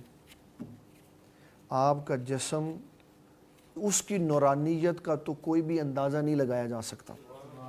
اس کی نورانیت کا تو کوئی بھی اندازہ نہیں کیا سے نہیں کر سکتے ہم کسی شے پہ, وہ کتنا نورانی تھا. جنہوں نے ادھر دیکھا ان میں سے بعض بڑی عزتوں والے لوگ کہتے ہیں ہم نے کہا یار اس وقت تو ہم موجود نہیں تھے, تو چلو آج ہی مہنگا ترین کپڑا لا کے تو کفن نیا ڈال دیتے ہیں. کہا جب مہنگا ترین اور سفید ترین کفن لے کے آئے تو حضور صلی اللہ تعالیٰ علیہ وسلم کے ابا جی کے جسم پر جو کفن تھا اس کے سامنے ہمارا نیا بھی پرانا لگ رہا تھا.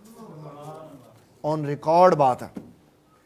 تو پھر کہا کہ واقعی جنتیوں کے لباس اور ہی ہوتے ہیں, جنتیوں کے لباس اور ہی ہوتے ہیں. کیا صحابہ اکرام رضوان اللہ تعالیٰ علیہ مجمعین کے کو بھی اپنے ایمان کے چلے جانے کا خوف تھا, اور اس بارے میں ہمارا کیا عقیدہ ہونا چاہیے؟ ہمارا عقیدہ اسلام نے واضح بتا دیا, بالکل کلیئر کٹ بتا دیا کہ جس نے حضور صلی اللہ تعالیٰ علیہ وسلم کی زیارت کی وہ سارے جنتی ہیں. سارے ہی جنتی ہیں، سارے ہی جنتی ہیں۔ ہمیں جو اسلام نے عقیدہ بتایا اور جو آج ہم نے حدیث پڑھی، جی بھائی ہم نے یہ جو جملہ بولا نا، یہ اپنی حدود و قیود کے اندر پورا سالم جملہ تھا کہ حضور صلی اللہ تعالی علیہ وسلم کے صحابی سارے ہی جنتی ہیں۔ جب میں نے صحابی کی پہلے بھی قید لگائی تھی نا، صحابی تو صحابی ہوتا ہی وہ ہے جس نے زمانہ مصطفی صلی اللہ علیہ وسلم پایا ہو، حالت ایمان میں حضور پاک کی معیت میں رہا ہو، خاتمہ ایمان بالخیر پر ہوا ہو، وہ صحابی ہے۔ صحابی ساری جنتی ہیں۔ صحابی کالنجوم فبأیہم اقتدیتم اہتدیتم، فرمایا میرے سارے صحابہ ستاروں کی مانند ہے، جس کے بھی پیچھے چلو گے وہ جنت میں لے جائے۔ کیا صحابہ اکرام کو اپنے ایمان کے چلے جانے کا خوف تھا؟ سنائی تو ہے ابھی حدیث بخاری کی سنائی ہے۔ بحیثیت انسان صحابہ نے، اگرچہ حضور پاک نے ان کو جنتی ہونے کا سرٹیفکیٹ دے دیا ہوا تھا، لیکن بتقاضا انسان وہ ڈر میں رہتے تھے کہ ایمان، انہی کے اس ڈر سے تو اولیاء اللہ بنے کہ جب اتنے مقرب بندے ڈرتے رہے تو ہم کیوں نہ ڈرے۔ تھے وہ سارے جنتی، لیکن زندگیاں انہوں نے اللہ کے ڈر اور خوف میں گزاری۔ کسی شخص کو یہودی لابی کہنا کیسا ہے؟ ظاہری بات ہے، اگر کسی کو کسی نے یہودی لابی کہا ہے، اس کے کسی کام کی وجہ سے کہا ہوگا، یہودیوں کو سپورٹ کرتا ہوگا یا ان کا ویژن لے کے پاکستان میں آیا ہوگا، جس طرح یہ مرزئی آئے ہوئے ہیں، تو یہودی لابی کہہ لینا ان کو کوئی حرج نہیں ہے۔ میں نے بات کی ہے کسی مسلمان کو یہودی کہنا، کوئی یہودیوں والے کام کر رہا ہے، یہودیوں کا مشن پھیلا رہا ہے، اس کو کہہ دینا یہ یہودیوں کو گماشتہ ہے، کوئی حرج نہیں، یہ تو ریالٹی ہے۔ کیا اولیاء اللہ کو آج بھی شب قدر کے بارے میں الہام ہو جاتا ہے؟ نہیں، الہام کی بات تو اولیاء اللہ کی عظمت و شان والی ہے نا، عام بندے کو بھی شب قدر کا پتہ چل جاتا ہے۔ مفسرین نے لکھا، محدثین نے لکھا، اس رات میں جبرائیل علیہ السلام لوگوں سے مصافحہ کرتے ہیں، اور مصافحہ کرنے کا جو پہلا رد عمل ہوتا ہے وہ انسان کے معاملات اس طرح ہوتے ہیں کہ اس کی آنکھوں سے آنسو بہنا شروع ہو جاتے ہیں۔ تو جب اس کسی رمضان کے آخری عشرے کی کسی رات میں ایسی کیفیت پیدا ہو تو بغیر الہام کے یہ سمجھ لینا چاہیے کہ یہ لیلۃ القدر کی رات۔ سوال لکھی جاؤ، ایمان والوں کے بارے میں بدگمانی کرنا کیسا ہے؟ کہ اگر کوئی کرے تو اس کو کیسے سمجھایا جائے؟ بدگمانی، ہو اتنا بڑا گناہ ہے، اتنا بڑا گناہ ہے مومن کے بارے میں بدگمان ہو جائے۔ حضرت ماعز بن مالک اسلمی، ان کو شہید کر دیا گیا، سزا دے کے ان کو رجم کر دیا گیا۔ حضور صلی اللہ تعالیٰ علیہ وسلم ان کی مغفرت کے لیے دعا کے لیے نکلے، پیچھے دو بندے آ رہے تھے، حضور آگے تھے، یہاں وہ بندے آگے تھے، حضور پیچھے تھے، فاصلہ تھا دونوں کے درمیان میں۔ کہنے لگے یار دیکھو ماعز، میں صرف مسئلے کی نوعیت سے بات کر رہا ہوں۔ انہوں نے کہا کہ ماعز ایسے مرا ہے جیسے کتا مرتا، کہ اس کو پتھر مار کے مارے جاتا۔ آگے آئے تو حضور صلی اللہ تعالیٰ علیہ وسلم، حضور ہی آگے تھے، آپ رک گئے، ایک گدھا مرا ہوا تھا۔ آقا کریم صلی اللہ تعالیٰ علیہ وسلم نے ان دونوں کو بلایا، فرمایا اس کو کھاؤ، اس کو کھاؤ۔ کہ حضور یہ تو مردار ہے، مرا ہوا گدھا۔ آپ نے فرمایا جو تم ماعز کے بارے میں بات کر رہے تھے وہ اس سے بری تھی، وہ اس سے بری تھی۔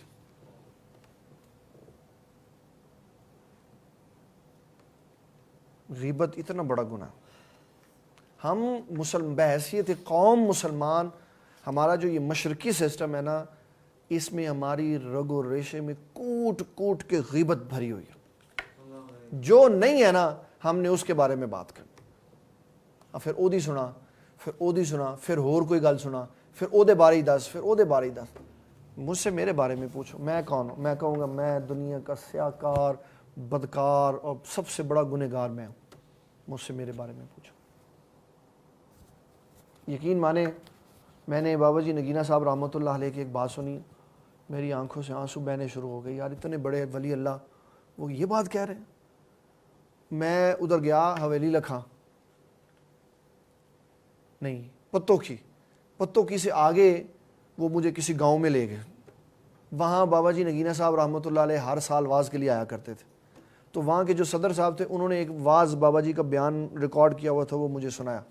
ایک بندے نے اٹھ کے نعرہ لگایا، پیر طریقت، رہبر شریعت، عالم یلمعی، فاضل لوزعی. آپ واز کرنے کے لیے آئے تو آپ نے فرمایا یہ جو اس نے کہا ہے یہ جھوٹ کہا ہے، دنیا کا سب سے بڑا پاپی اور گناہ گار میں ہوں. اللہ والوں میں اتنی کثر نفسی ہوتی، میں سب سے بڑا گناہ گار میں ہوں. تو ہمیں اپنے بارے میں فکر کرنی چاہیے کہ میں کون ہوں. دوسروں کو چھوڑ دیں بابا، چھوڑ دیں دوسروں کو عزت کی زندگی گزارنے دیں. اپنا محاسبہ کریں کہ میں کون ہوں، میں نے کیسے بخشا جانا ہے، میں نے کیسے سنورا. جب ہم اپنے آپ کو دیکھیں گے تو ہمیں دوسرے اچھے نظر آئیں گے، خود گندے ہم نظر آئیں گے. ہم دوسروں کو دیکھتے ہیں ہمیں اپنا پتہ ہی نہیں چلتا. تراویح میں قرآن سنانے والا اچھا حافظ ہو، سماعت کے لیے بندہ نہ ملے تو پیچھے نماز پڑھنے میں سے کوئی شخص دیکھ کر سن سکتا ہے. ہاں دیکھ کر سن سکتا ہے، لیکن نماز میں غیر نماز والا لقمہ نہیں دے سکتا. سنتا رہے، نشان لگاتا رہے، سلام پھرنے کے بعد بتا دے بھئی یہ غلطی ہوئی تھی، ٹھیک ہے. لیکن اگر وہ نماز میں لقمہ دے گا تو نمازی نے غیر نمازی کی بات کو پکڑا نماز میں تو نماز فاسد ہو جائے. لقمہ نہیں لے سکتا. تو پھر لینے والے نے اگر لقمہ لے لیا تو اس کو یہ نہیں پتہ چلا کہ میں اس کا رخ آگے تھا کہ یہ نمازی نے دیا یا غیر نمازی نے، اس نے اس وقت نماز پڑھ لی، پھر اس کو بعد میں کسی نے بتایا لقمہ غیر نمازی نے دیا، اب وہ نماز رپیٹ کرے گا. سنے رہے اس لیے کہ ان بیچاروں کو مسائل آتے ہی نہیں. ان کو بیچاروں کو مسائل، نماز میں غیر نماز سے مدد نہیں لے سکتے. نہ قرآن مجید، فقہاء کرام نے یہاں تک لکھا ہے کہ سامنے دیوار پہ سورۃ اخلاص لکھی ہو نا تو نمازی وہاں سے دیکھ کے پڑھ رہے تو نماز ٹوٹ جاتی. اس لیے نماز میں بالخصوص تراویحوں میں لوگ اس طرح کا کام کرتے ہیں حرم شریف میں کہ تراویح میں سامنے رکھ لیتے ہیں اور پھر ادھر سے دیکھ کے قرآن شریف سنتے ہیں.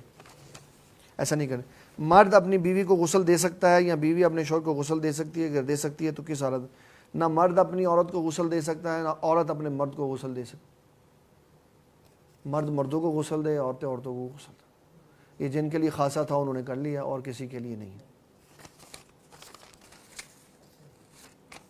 جب انسان ماں کے پیٹ میں، جب انسان اپنی اصل میں ہوتا ہے تو اس کے متعلق 4 چیزیں لکھی جاتی ہیں. ایک میں جنتی ہونا یا جہنمی ہونا بھی ہے. تو اس میں انسان کا کیا کردار ہے؟ جنتی اور جہنمی ہونا نہیں لکھا جاتا، شقی اور سعید، خوشبخت اور بدبخت ہونا لکھا جاتا. یہ اللہ تعالیٰ نے جو اس کی تقدیر کا فیصلہ اس کے یہاں پہ چسپاں کر دیا ہے نا، تو اس کا مطلب یہ نہیں ہے کہ اللہ تعالیٰ نے اس کو مجبور محض بنا دی. ہم نے شروع سٹارٹ میں 2 فرقوں کا ذکر پڑا تھا، مرجیہ اور قدریہ، جبریہ اور قدریہ. جبریہ کہتے ہیں کہ مسلمان مجبور محض ہے، جو اللہ نے لوح محفوظ پہ لکھا ہے یہ وہی کرتا ہے. اور قدریہ کہتے ہیں مسلمان اتنا آزاد ہے کہ کام بھی خود کرتا ہے اور اپنے کام کے لیے فعل بھی خود پیدا کرتا ہے. یہ دونوں عقیدے باطل ہیں. مسلمان جو کام کرتا ہے وہ کام، وہ افعال پیدا کرنے والا اللہ ہے. اختیار دے دیا اللہ تعالیٰ نے، چاہے اچھا کر لے چاہے برا کر لے. اور کیونکہ وہ ہر شے کا علم پہلے سے جاننے والا ہے، اس لیے اس نے لوح محفوظ میں پہلے سے لکھ دیا ہوا ہے کہ یہ بندہ ایسا کرے گا. اس کا مطلب یہ نہیں ہے کہ جو لکھا ہوا ہے وہ کرتا ہے. اس کا مطلب یہ ہے کہ جو اس نے کرنا تھا اللہ نے اپنے ازلی علم سے جان کر وہ لکھ دیا. اور اس کے لیے رسول اللہ صلی اللہ علیہ وسلم کی حدیث مبارک ہے کہ جو جنتی ہوتا ہے اللہ اس کے لیے نیک کام آسان کر دیتا، جو دوزخی ہوتا اللہ اس کے لیے برے راستے آسان کر دیتا. پھر وہ اس پہ چلتا دوزخ میں چلا جاتا ہے، یہ اس پہ چلتا وہ جنت میں چلا جاتا. تقدیر کے مسئلے کو سمجھنے کے لیے ہمارے پاس کتاب التوحید آئے گی، اس کے اندر تقدیر کی حدیثیں آئیں گی، پھر ہم اس کے اندر تفصیلی بات چیت کریں گے. یہ آج کے ریلیونٹ سوال کا میں نے مختصر سا جواب دیا. جی مرزا صاحب نے اپنے لیکچر میں 2 جگہ پہ کہا کہ جب ہم نبی کریم صلی اللہ علیہ وسلم کے روزہ مبارک پہ اسلام پیش کرتے ہیں تو یہ جو ہمارا عقیدہ ہے کہ آپ سنتے ہیں وہ کہتے ہیں یہ عقیدہ ٹھیک نہیں ہے، وہ عالم برزخ میں آتا ہے عالم برزخ سے ہی سلام دیتے ہیں. یہ جو ہم سمجھ اس کے مطابق کہ آپ صلی اللہ علیہ وسلم یہاں سے جواب دیتے ہیں پتہ نہیں مجھے جواب کا سلام کا جواب بتاؤ. اور یہ بھی جو تم لوگوں نے کہانیاں بنائی ہیں کہ وہاں پر سلام کا جواب آیا اور شعر لکھ دیے گئے وہاں پر, یہ سارا. نمبر 2 کہتے ہیں جی کہ یہ جو جنت کے سرٹیفکیٹ بانٹے جاتے ہیں دنیا میں, تو یہ فلاں کے دروازے سے گزر جاؤ, میرے اس میں آ جاؤ, میرے شہر میں آ جاؤ, یا میرے مدرسے کے دروازے سے گزر جاؤ. فرمایا جی یہ بھی پہلی بات آپ نے یہ کہی کہ نبی صلی اللہ تعالیٰ علیہ وسلم کی بارگاہ اقدس میں کوئی شخص سلام بھیجے تو وہ پہلے عالم برزخ میں جاتا. تو میرا بھائی سوال یہ ہے کہ عالم برزخ ہے کہاں پہ؟ پہلے تو یہ بتاؤ کہ عالم برزخ ہے کہاں پہ, پھر تو ہم یہ کہیں گے نا کہ جب آپ فون کال ملاتے ہیں تو پہلے امریکہ میں سیٹلائٹ پہ جا کے کنیکٹ ہوتی ہے پھر آپ کے گھر آتی. تو پہلے یہ بتاؤ کہ عالم برزخ کہاں پہ؟ یہ عالم دنیا ہی عالم برزخ ہے. یہ عالم دنیا ہی عالم برزخ ہے. جب روح ہے تو دنیا ہے, جب روح نکل گئی تو یہی برزخ. یہ زمین کی تہہ سے لے کے آسمان تک کی بلندیوں تک جہاں تک انسان کی دسترس ہے یہ دنیا ہے جب تک روح ہے, اور جب روح نکل گئی تو یہ برزخ ہے. تو بات یہ واضح ہوگی کہ برزخ بھی یہی ہے اور دنیا بھی یہی ہے. یہ کہنا عالم برزخ ہے وہ ایسے اس کو سنایا گیا ہے جیسے عالم دنیا لاہور ہے اور عالم برزخ کراچی ہے. نہیں, یہ ساری دنیا ہی عالم برزخ ہے اس شخص کے لیے جس کی روح قبض ہو جاتی. اور حضور صلی اللہ تعالیٰ علیہ وسلم کے بارے میں کیونکہ احادیث نہیں پڑھی ہوئی, علامہ ہندی نے کنز العمال میں اتنا موٹا چیپٹر باندھا ہے اور اس میں انہوں نے لکھا ہے نبی صلی اللہ تعالیٰ علیہ وسلم کی حدیث. آپ نے فرمایا 3 طرح کے مضمون اس کے اندر موجود ہیں. ایک حدیث یہ ہے کہ میں اس کا جواب دوں تاخیر تو نہیں ہو جائے گی. اس کا ایک جواب یہ ہے کہ حضور صلی اللہ تعالیٰ علیہ وسلم نے فرمایا کہ جب کوئی شخص مجھ پہ درود شریف بھیجتا ہے تو اللہ نے ایک فرشتہ مقرر کیا ہوا, وہ آوازیں سن کے مجھے بتا دیتا. کنز العمال میں علامہ ہندی نے لکھا رسول اللہ صلی اللہ علیہ وسلم نے فرمایا جب کوئی دور سے درود شریف پڑھے گا تو فرشتہ پہنچا دے گا, اور جب کوئی قریب آ کے پڑھے گا تو میں خود سنوں گا اور جواب دوں گا.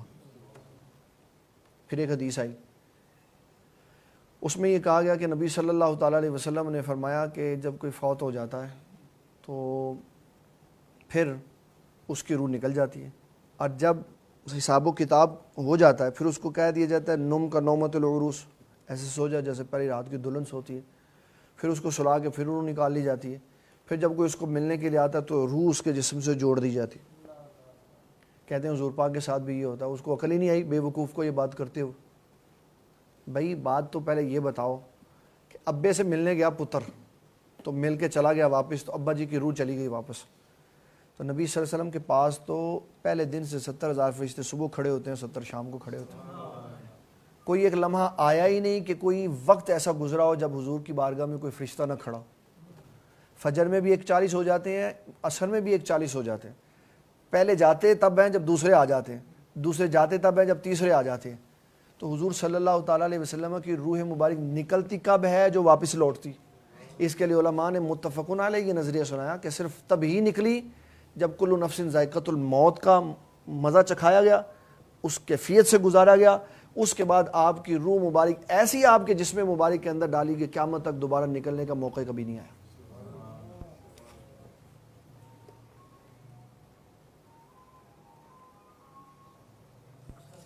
جی من پو لگیا دوسرا جب آئے گا نا بخاری شریف جلد 1 صفحہ 707 حضور پر درود شریف پڑھنے کا باب, پھر میں آپ کو کنز العمال کی ساری حدیثیں سناؤں گا. کیا ہاں دوسرا آپ نے یہ کہا کہ جنت تو 7 آسمانوں کے اوپر ہے. یہ کہہ دیں نے ساڑھے ہاتھوں لنگ جاؤ تو جنت, ٹھیک ہے جنت کہاں ہے؟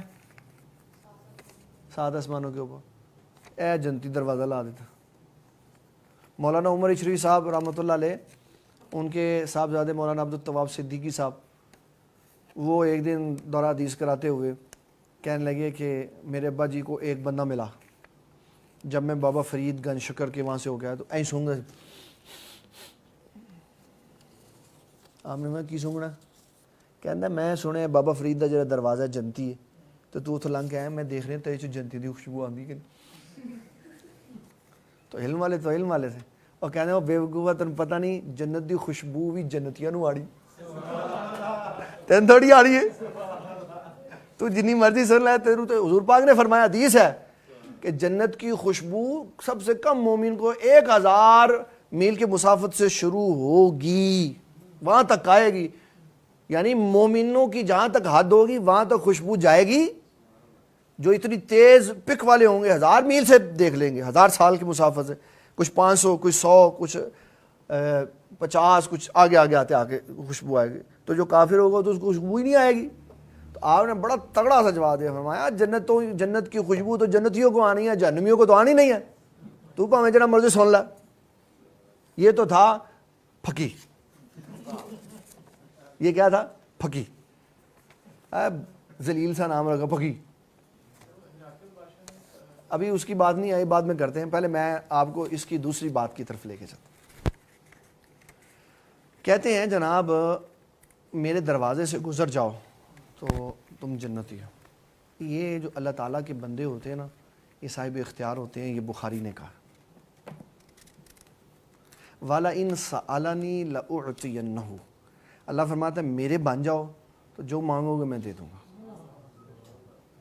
تو کہتے ہیں یا اللہ جرا ساڑھے دروازے تو لگ جائیں جنت تو دے دیں گے دے دیں گے ہمارے استاد گرامی فرمایا کرتے تھے کہ یہ بتاؤ بابا جی بھی یہ کہتے تھے اور بابا جی بڑے دھڑلے سے کہتے تھے میں جنت کتنے آ یہ 7 آسمانات ہوتے ہیں میں وہ کھڑکی تے قبر دے وچ لگی ہوندی اگر جنت 7 آسمانوں کے اوپر ہو اور مومن کامیاب ہو جائے تو اس کی کھڑکی قبر کے اندر چلی جاتی ہے تو قبر کے اندر زمین سے نیچے ہے تو زمین کے اندر سے قبر کے اندر سے ٹھنڈی ہوا آ سکتی ہے ایسا سپلٹ اللہ نے سسٹم لگایا ہوا ہے تو بابا جی کے دروازے سے بھی آ سکتی ٹھیک ہے بات یہ ہے کہ کوئی کہے کہ میں نے اس کو مانتا تو نہ ماننے کا کوئی علاج نہیں ہے نہ مانے وہ کہے کہ ریاض الجنہ بھی جنت نہیں ہے تو نہ مانے وہاں لوگ بڑی باتیں کرتے ہیں خواتین کے اندر جو معلمات وہاں پہ بیٹھی ہوتی ہیں نا وہ کہتی ہیں اس جگہ پر جہاں تم زیارت کرنے کے لیے آئے ہو صرف ریاض الجنہ ہے اور کچھ نہیں ہے تو ریاض الجنہ کس کی وجہ سے ریاض الجنہ بنا رسول اللہ کی وجہ سے تو وہ حضور نہیں ہے اندر ان کی تو سرے سے نفی کر دیتے جبکہ یہ جو جنت بنی یہ حضور پاک کے اختیار سے بنی فرمایا ما بین بیتی و منبری روضۃ من ریاض الجنہ فرمایا میرے گھر اور میرے منبر کے درمیان میں جو جگہ ہے یہ جنت کے باغوں میں سے ایک باغ ہے اس کو جنت کا باغ کس نے کہا رسول اللہ صلی اللہ علیہ وسلم تو خود وہ کون ہے وہ تو ساری کی ساری جنت خود ہی ہے ان کی نفی نہیں ہو سکتی جہاں ان کی نفی ہوگی تو سمجھ لینا یہ بات کرنے والا ڈنڈی مار رہا ہے بات کرنے والا اعلیٰ حضرت نے دیکھا زمین و زماں تمہارے لیے چنین و چنا تمہارے لیے دہن میں زباں تمہارے لیے ہم آئے یہاں تمہارے لیے اٹھے بھی وہاں تمہارے لیے سب کچھ حضور کے لیے عشاء کی غیر موقع سنتے ہیں عشاء کے فرض کے بعد پڑھ سکتے ہاں وہ پڑھ سکتے جو مانتے ہیں تو جڑے کہتے وہی ہے چھڈو جی بس 2 فرض 4 فرض پڑھ لو بس جو یہ کہتا ہے نا میں نے اس کے لیے حدیث ڈھونڈی ہے میں نے اس کے لیے وہ نماز کے چیپٹر میں سناؤں گا میں نے بڑی محنت لگا کے یہ حدیث ڈھونڈی ہے جو کہتا ہے نا عشاء دے 4 فرض پڑھ لو اور وہ کہتا ہے میں حدیث مانتا ہوں تو بابا وہ حدیث کتنے گئی جہد عشاء دے 2 فرض آئے اور مسافر بھی نہیں بندہ پھر تو کدی کدی 4 پڑھ لیا کر کدی کدی 2 بھی پڑھ لیا کر میں سناؤں گا وہ ساری حدیث اگر پیر کی بارگاہ میں فرض نماز قضا ہو جائے تو کیا حکم استغفر اللہ العظیم وہ پیر ہی نہیں ہے جو مریدوں کی جان بوجھ کے نماز قضا کروا دے عذر علیحدہ شے عذر علیحدہ شے باپ بیمار ہے اور بندہ اس کی عیادت کے لیے کھڑا ہے اگر وہ ادھر ادھر ہٹتا ہے تو اس کے فوت ہو جانے کا خطرہ ہے اس وجہ سے اس کی نماز قضا ہو گئی یہ علیحدہ شے ہے لیکن پیر نے کہا تو میری جتی چوکے تھے کھلوتے رہنا میں ذرا سو لواں وہ نماز بھی قضا ہو گئی جتی بھی پئی رہی ہو تھی یہ غلط ہے بابا جی سرکار رحمۃ اللہ علیہ اتنے اس معاملے میں اسٹرکٹ تھے جب آپ ابو بکر مسجد میں انٹر ہوتے نا اور جماعت کھڑی ہوتی کوئی جوتا چلو جماعت میں شامل چلو جماعت میں شامل اور کبھی آپ نے وضو فرمانا ہوتا تو کوئی پاس آ کے کھڑا ہو جاتا, جناب سرکار اینک میں دے دے, چلو جماعت پڑھو جا. جماعت افضل ہے کہ بندہ افضل ہے؟ تو یہ بڑی اسٹرکٹنس. اور پیر ہوتا ہی وہ ہے جو شریعت اسلامیہ کے احکامات پر سختی سے عمل کرواتا. جب کہتا کوئی نہیں تو کیونکہ میرا مرید ہو گیا ہوں تو بخشا گیا ہے, تو وہ یہ بات انسان کو خراب کرتے تھے. ہاں اچھے لوگوں کی وجہ سے انسان کی بخشش ہو جاتی ہے, لیکن اپنے دائرہ کار میں رہنا چاہیے. اللہ تعالیٰ دین اسلام کا فہم عطا فرمائے. اللہم صلی وسلم وبارک علی سیدنا و مولانا محمد و آلہ و صحبہ اجمعین. یا اللہ جتنی بھی ہم نے گفتگو کی اس کو اپنی بارگاہ میں شرف قبولیت عطا فرما, ہماری شرح صدر فرما, بیان کرنے میں اور قوت و پختگی عطا فرما. جو غلطیاں ہو جاتی ہیں یا اللہ اس کو معاف فرما. جو لوگ ہماری وجہ سے پریشان ہیں, جن کے دل ہماری وجہ سے دکھے ہوئے ہیں, یا اللہ ان کے دلوں کو ہماری وجہ سے جو تکلیف پہنچی یا اللہ ہمیں اس کی معافی عطا فرما. ہم ان سے بھی معافی مانگتے ہیں یا اللہ ان کو بھی ہماری معافی قبول کرنے کی توفیق عطا فرما. ہمارے جو معاملات خراب ہیں تو بھی ناراض ہے یا اللہ, اب تو بھی راضی ہو جا, ہمارے معاملات بھی بہتر فرما دے. صلی اللہ تعالیٰ علی حبیبہ محمد و آلہ و صحبہ.